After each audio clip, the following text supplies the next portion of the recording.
Au nom du Père et du Fils et du Saint-Esprit, Amen. Grande joie d'être là avec toi en ce mardi 22 août. Et aujourd'hui, nous célébrons la fête Marie-Reine. Que Marie puisse trouver en nous tout accueil, comme Jean qui accueillait la Vierge Marie au moment de la crucifixion de Jésus au pied de la croix. Que Marie puisse vraiment être accueillie comme notre Reine. Qu'elle puisse conduire nos vies comme elle veut pour la gloire de son Fils Jésus. Et la première lecture d'aujourd'hui, c'est Juge, chapitre 6, à partir du verset 11. L'ange du Seigneur lui vint et s'assit sur le térébinthe d'Ophra, qui appartenait à Ioach d'Abiezer. Gédéon, son fils, battait les blés dans le pressoir pour le soustraire à Madian. Et l'ange du Seigneur lui apparut. Le Seigneur est avec toi, lui dit-il, vaillant guerrier. Gédéon lui répondit, je t'en prie, mon Seigneur, si le Seigneur est avec nous, d'où vient tout ce qui nous arrive? Où sont tous les prodiges que nous racontaient nos pères quand ils disaient, le Seigneur ne nous a-t-il pas fait monter d'Égypte? Et maintenant, le Seigneur nous a abandonnés. Il nous a livrés au pouvoir de Madian. Alors le Seigneur se tourna vers lui et lui dit, va avec la force qui t'anime et tu sauveras Israël du pouvoir de Madian. N'est-ce pas moi qui t'envoie? Je t'en prie, mon Seigneur, lui répondit Gédéon. Comment sauverai-je Israël? Mon clan est le plus faible et Manassé et moi en Manassé. Et moi, je suis le dernier dans la maison de mon père. Le Seigneur lui répondit, je serai avec toi et tu battras Madian comme si c'était un seul homme. Gédéon lui dit, si j'ai trouvé grâce à tes yeux, accorde-moi un signe, que c'est toi qui me parles. Ne t'éloigne pas d'ici, je te prie, jusqu'à ce que je revienne vers toi. Je t'apporterai mon offrande et je la déposerai devant toi. Et il répondit, je resterai jusqu'à ton retour. Gédéon s'en alla. Il prépara un chevreau et avec une mesure de farine, il fit des pains sans levain. Il mit la viande dans une corbeille et le jus dans un pot. Puis, il lui apporta le tout sous le térébinthe. Comme il s'approchait, l'ange du Seigneur lui dit, prends la viande et les pains sans levain, pose-le sur ces rochers et répands le jus. Et Gédéon fit ainsi. Alors l'ange du Seigneur étendit l'extrémité du bâton qu'il tenait à la main, et il toucha la viande et les pains sans levain. Le feu jaillit du roc, et dévora la viande et les pains sans levain. Et l'ange du Seigneur disparut à ses yeux. Alors Gédéon vit que c'était l'ange du Seigneur, et il dit, hélas, mon Seigneur Dieu, c'est donc que j'ai vu l'ange du Seigneur face à face? Le Seigneur lui répondit, que la paix soit avec toi. Ne crains rien, tu ne mourras pas. En cet endroit, Gédéon bâtit au Seigneur un autel et il le nomma le Seigneur est paix. Voilà la première lecture d'aujourd'hui. C'était beau de voir que le Seigneur veut vraiment être notre paix. Mais cette paix, nous voyons que comment elle va arriver. D'abord, c'est le Seigneur qui visite, qui va parler à Gédéon.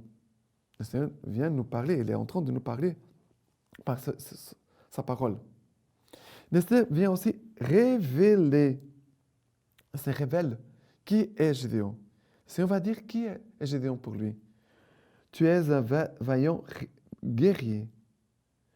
Et en même temps, le Seigneur assure sa présence. Je suis avec toi, vaillant guerrier. Et nous avons vraiment d'écouter ça. Le Seigneur est avec toi, il est avec moi. Et le Seigneur nous dit, vaillant guerrier. Ça veut dire quand le Seigneur dit cela, le Seigneur est en train d'accorder déjà à Gédéon la grâce de la vaillance. Je peux me voir comme quelqu'un qui a très peur, mais le Seigneur peut me donner une grâce de force. Ça vient de l'Esprit Saint. C'est un don de l'Esprit Saint, la force. Le Seigneur communique à Gédéon la présence qui rassure, la présence de Dieu aussi qui console, mais aussi le Seigneur communique la force. Même si après, Gédéon va douter et va dire, mais Seigneur, mon clan il est le plus petit. en Manassé. Moi, je suis le dernier de la maison de mon père. Ça veut dire que je suis le plus petit, le plus jeune. Je ne suis rien, Seigneur. Mon clan, il n'est rien. Dans ma famille, je suis le dernier. Je ne suis rien. Mais le Seigneur veut choisir ce qui est faible pour faire manifester, pour faire éclater sa force, pour faire manifester sa puissance. Et voilà qu'après, Gédéon va dire, Seigneur, accorde-moi un signe. Qui c'est toi qui me parles? Et c'est beau parce qu'il va chercher le pain, le chevreau, il va tout apporter. Et le Seigneur va toucher avec son bâton. Le Seigneur, il prie, il tendit l'extrémité du bâton et va toucher la viande et le pain. Et il a un feu qui va dévorer, qui va consumer tout. Et là, voilà, nous sommes dans l'Ancien Testament. Le feu, c'est un signe de la présence de Dieu. Pour le peuple d'Israël, la manifestation du feu, c'était un des signes par lesquels Dieu se manifestait. Et en même temps, il va consumer tout. Ça veut dire que Dieu a accepté l'offrande de Gédéon. Ça veut dire que c'est une prière, c'est une offrande. Ça veut dire que dans ces pains et dans cette viande, il offre toute sa vie.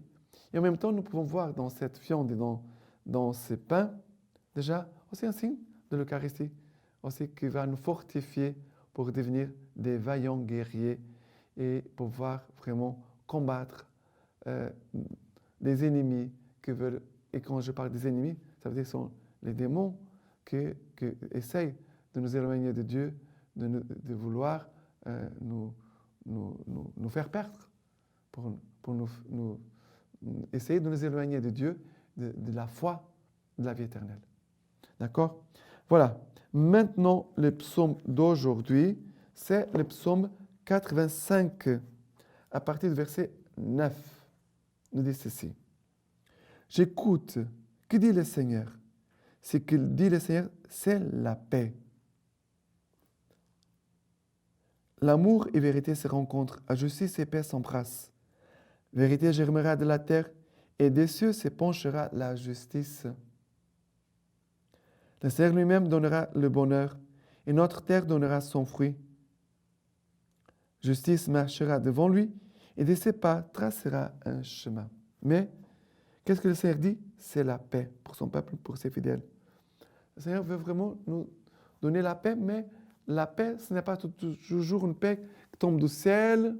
Ah, j'ai reçu la paix. Ça, il y a un moment que Dieu peut nous donner la paix comme ça. Mais il y a aussi des moments où la paix va venir par les combats.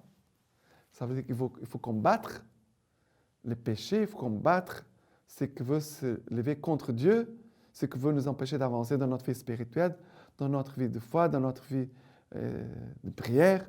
Il faut combattre tout ça pour trouver la paix.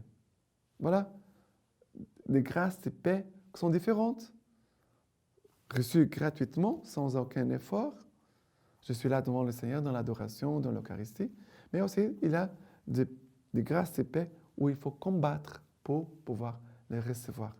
Parce que parfois, s'il n'a pas ces combats, c'est comme si on voulait avoir la paix et aussi d'être en paix avec Dieu, mais aussi d'être en paix avec les démons. Ça, ce n'est pas possible. La paix vient de notre relation avec Dieu. Mais celui qui est avec les démons, il ne va pas avoir la paix. Et même si les démons, ils trompent les gens parfois. Les démons donnent une tranquillité, mais que ce n'est pas la paix. La paix, c'est un don de Dieu profond dans notre âme. D'accord? Maintenant, l'évangile d'aujourd'hui, c'est Matthieu chapitre 19, à partir du verset 23. Jésus dit alors à ses disciples, « En vérité, je vous l'ai dit, il sera difficile à un riche d'entrer dans le royaume des cieux. Oui, je vous le répète, il est plus facile à un chameau de passer par un trou d'aiguille qu'à un riche d'entrer dans le royaume des cieux. » Entendant cela, les disciples restèrent tout interdits. « Qui donc peut être sauvé ?» disait-il. Fixant son regard, Jésus leur dit, « Pour les hommes, c'est impossible. Mais pour Dieu, tout est possible. » Pour les hommes, c'est impossible. Mais pour Dieu, tout est possible. Qui peut être sauvé? Qui peut se sauver? Mais ici, voilà, pour celui qui est riche et qui voit qu'il est attaché à ses richesses. Ça veut dire que Dieu n'est pas son Seigneur, son maître, son centre, le centre de sa vie. Ça veut dire qu'il vit en fonction de l'argent. Mais son assurance, son argent, il va trouver un grand combat pour pouvoir se détacher de ses péchés, et même peut-être de l'argent. Ça veut dire qu'on peut avoir de l'argent. Ce n'est pas un péché d'avoir de l'argent. Mais si l'argent occupe toute ma pensée, mon jour, ma nuit, tout autour de l'argent, ça veut dire que Dieu n'est pas mon Dieu. Dieu n'est pas Dieu dans ma vie. Et c'est pour cela qu'ici, on parle de l'argent, on parle de la richesse, mais ce n'est pas le fait d'être riche, ce n'est pas un péché. Ce n'est pas parce qu'une personne est riche qu'elle va en enfer. Bien sûr que non. Mais la personne doit veiller beaucoup. Celui qui est riche, qui a beaucoup de richesses. Et quand je parle de richesse, ça pourrait être des richesses matérielles, des biens, ça peut être de l'argent, mais aussi des talents. Je sais très bien chanter, je sais lire, je suis très intelligent, je sais bien travailler. Ce sont des richesses. Mais ton cœur, ta vie doit être attachée au Seigneur et non pas aux richesses. Alors, c'est pour ça qu'il faut se détacher pour que Dieu puisse être le Seigneur de notre vie et que la Vierge Marie puisse vraiment régner en nous. Sinon, sommes-nous qui voulons donner des ordres à Dieu et Dieu doit nous obéir? Non. Nous sommes des serviteurs du Seigneur. C'est lui notre roi, la Vierge Marie notre reine. D'accord? Maintenant, la lecture patristique d'aujourd'hui, homélie de Sainte Amédée. Considère bien, il était normal que, dès avant son Assomption, le nom de Marie ait brillé admirable sur toute la terre et sa renommée très illustre se soit répandue en tout lieu, avant que sa magnificence